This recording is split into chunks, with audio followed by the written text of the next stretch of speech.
तो भाइयों इस बार एक बहुत ही नई एनिमे सीरीज को स्टार्ट करने वाले हैं जो कि हाल ही में रिलीज हुई है। एंड भाई इसके फर्स्ट एपिसोड ने ही मेरा दिल जीत लिया। एनिमे का नाम है गाचिया कुता और ये किसी ब्रीड के कुत्ते का नाम नहीं है, एक्चुअल में एक एनिमे का नाम है। और ये पहला एपिसोड बेसिकली इस एनिमे का पूरा सेटअप है, लेकिन इसकी कहानी तुम्हें पूरे एपिसोड तक हुक करके रखेगी। तो बिना इस देरी के शुरू करते हैं। एपिसोड की शुरुआत में हमें एक ब्लैक स्क्रीन दिखाया जाता है जिसमें एक टेक्स्ट लिखा होता है, जिसका मतलब होता है कि जब एक ऑब्जेक्ट को तुम बड़े प्यार से ट्रीट करते हो उसके अंदर एक जान आ जाती है, लेकिन जब उसी ऑब्जेक्ट का तुम दिल तोड़ के उसे ट्रैश में फेंक देते हो जब तुम्हें उसकी जरूरत नहीं, तब उसका क्या होता है। इसके बाद हम देखते हैं कि एक छोटी सी बच्ची का एक खिलौना खराब हो चुका होता है और उसकी मम्मी उसे कहती है कि अभी खराब हो चुका है, हम नया खरीद लेंगे, इसकी और कोई वैल्यू रही नहीं, इसे फेंक दो। तो वो बच्ची वैसा ही करती है क्योंकि उसे नया खिलौना मिलने वाला था। तो उसके फेंकने को एक मिस्टीरियस सा मास्क्ड मैन देख लेता है और हमें फिर से वही ब्लैक स्क्रीन दिखाया जाता है जिसमें लिखा होता है ह्यूमंस के नजरों में ट्रैश की कोई औकात नहीं होती, चाहे उस एक चीज ने उसका पूरे जिंदगी में साथ दिया हो, पर एक बार जब वो चीज काम करना बंद कर देती है तो ह्यूमंस उसे फेंक देते हैं। और ऐसा ही ह्यूमंस एक दूसरे के साथ भी करते हैं। इसका रेफरेंस तुम्हें आगे मिलेगा।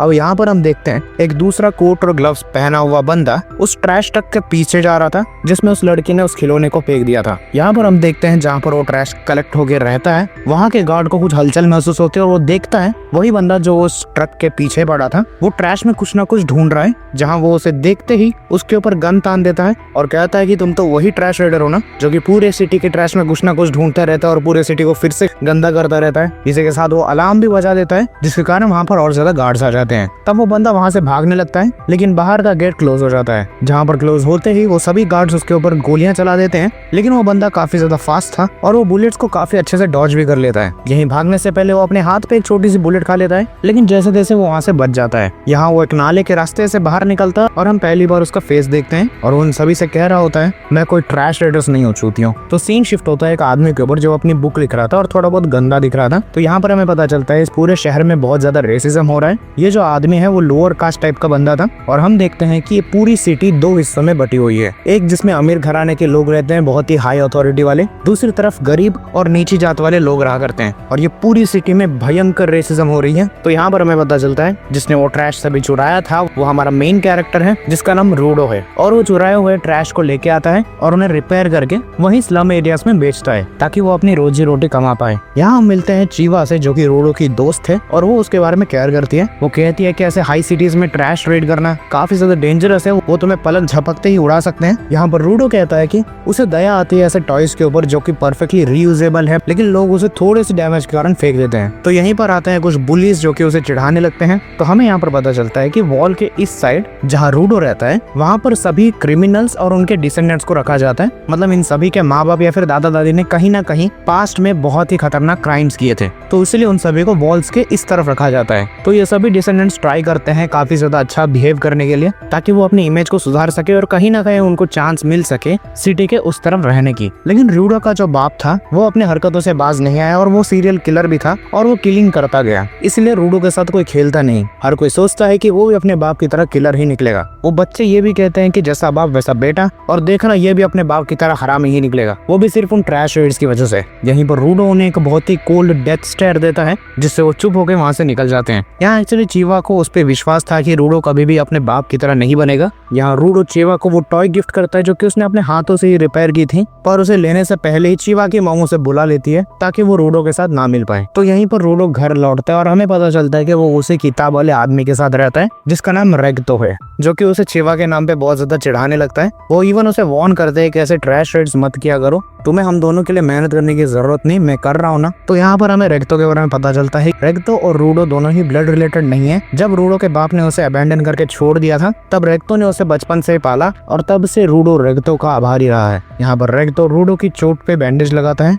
और हम देखते हैं कि रूडो के हाथ फुल्ली पर्पल है जैसे उनके अंदर कोई इन्फेक्शन हो और उसे बिना ग्लव्स के बहुत ज्यादा दर्द होता है। यहाँ पर हमें पता चलता है इसी इलाके में एक बहुत बड़ा गड्ढा है और जो भी बंदा एक बहुत ही खतरनाक क्राइम करता है उस बंदे को उस गड्ढे के ऊपर से ही ढकेल दिया जाता है। यहाँ उस गड्ढे में इवन सभी लोगों का कूड़ा कचरा भी जाता है और इसीलिए लोगों को वहाँ पर फेंक दिया जाता है क्योंकि जो भी क्रिमिनल है वो भी सोसाइटी के लिए कूड़ा ही है। तो हमें पता चलता है जब रूडो बहुत ज्यादा पेन में होता था अपने हाथों की वजह से तब किसी ने उसकी केयर नहीं की थी, सिर्फ अकेला रेगतो था जिसने उसके लिए वो वाले ग्लव्स बनाए थे और इसलिए रूडो चोरी चकारियां करता है ताकि वो उन दोनों के लिए एक छोटा सा फाइनेंशियल हेल्प जनरेट कर सके। यहाँ पर हम देखते हैं रात में वही मास्कड वाला बंदा रूडो के घर को देख रहा था। यहाँ सुबह होती है और रेक्टो की मदद से रूडो उस टॉय को और भी ज्यादा डेकोरेट करता है और चीवा को देने निकल जाता है। यहाँ रास्ते में वो बड़े से गड्ढे को देखता भी है और आज एक और क्रिमिनल को वहाँ से फेंका जाने वाला था। यहीं पर रूडो ये भी सोचता है कि उस गड्ढे के अंदर ऐसा क्या होता होगा कि लोगों ने उस गड्ढे को चुना एग्जीक्यूशन पर्पस के लिए। यहीं पर जब वो गड्ढे को देख रहा था, चीवा भी वहाँ पर पहुंच जाती है और वो उसे कहती है कि मैं नहीं चाहती कि तुम्हारे साथ वैसा कुछ हो, तो प्लीज अपना ध्यान रखना।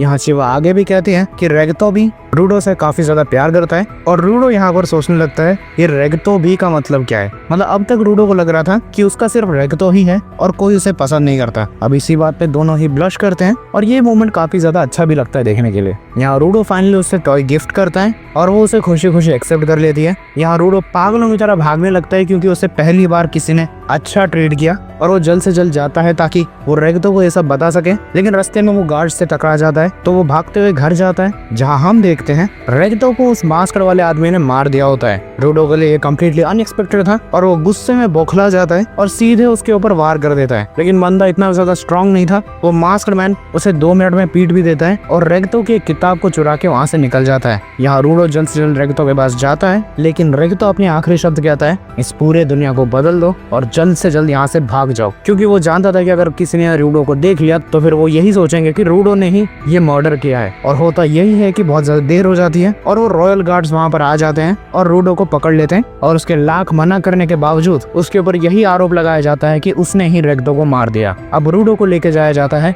उस बड़े से पिट होल के पास एग्जीक्यूशन के लिए, क्योंकि उसने मर्डर कमिट किया है। सब लोग उससे नफरत कर रहे थे, उसकी बात कोई नहीं मान रहा था। एनीवन सब लोग ये भी कह रहे थे कि हमने सोचा ही था, जैसा बाप वैसा बेटा, और बहुत लोग उसकी बेइज्जती भी कर रहे थे। यहाँ रूडो उसी क्राउड के बीच में चीवा को देखता है और वहाँ पर चिल्लाने लगता है कि ये मर्डर मैंने नहीं किया। लेकिन चीवा भी उसका यकीन नहीं करती, वो भी कहती है आफ्टर ऑल तुम भी तो एक कातिल के ही बेटे थे, और वो उसका टॉय वहीं पर फेंक देती है और वहाँ से चली जाती है। इससे रूडो की पूरी उम्मीद टूट जाती है और वो पूरे गुस्से और पागलपन से भर जाता है एंड गिरने से पहले वो कहता है मैं तुम सबको मार डालूंगा। एंड उसके बाद जैसे ही उसे नीचे फेंका जाने वाला था, वो उस पूरे क्राउड में उसी मास्क्ड मैन को देखता है और उसे समझ नहीं आ रहा था कि ऐसा हुआ क्यों। एंड इसी के बाद उसे ऊपर से फेंक दिया जाता है। नीचे गिरते हैं तो वो कम्प्लीटली रिवेंज से भरा हुआ था और वो बार बार खुद से यही दोहराता है कि इस पूरे सिटी में एक भी बंदे को नहीं छोड़ूंगा, सबको मार डालूंगा। और इसी के साथ वो नीचे गिर जाता है। तो इसके बाद उसकी आंख खुलती है और हम देखते हैं कि वो बहुत बड़े जंक यार्ड में है और ऐसा लगता है कि वो कम्प्लीटली नए दुनिया में आ चुका है। मतलब आसमान का रंग अलग है